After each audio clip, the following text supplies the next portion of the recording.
Hi everyone, just thought I'd do a really quick video on some of these Bosch boxes that, these Sortimo L boxes. I bought some second-hand ones, and as you can see, it's got some permanent marker on there. Now, just to show you, I've tried some paint thinners. I've tried some of these alcohol wipes. Let me show you these kind of alcohol wipes.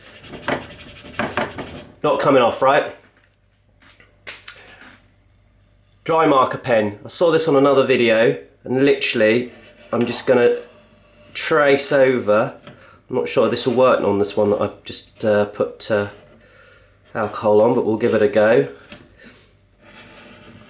And I saw this on another video which I'll link below, so I thought I'd give this a go. This dry marker pen I bought on eBay for £1.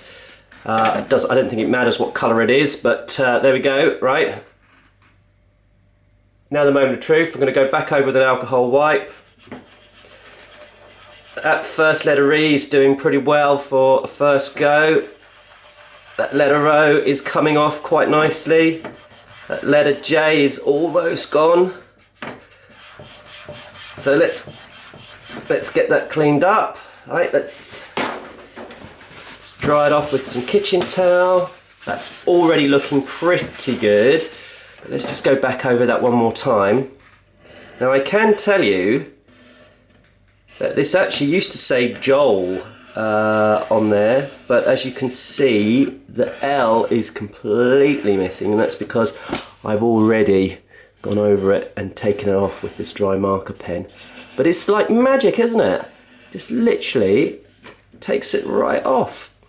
Now, I did find that the paint thinners did quite well at getting the sticky labels off, but I'm buying some proper sticky label remover from Toolstation. Right, I've given that just a few seconds to do its magic. Now let's see. It's gone. Look at that. Absolutely gone. I'm impressed with that. That works really well. Anyway, just a quick one. I'll carry on working on this and getting all of this permanent marker off. And then we'll show you these boxes in an upcoming video.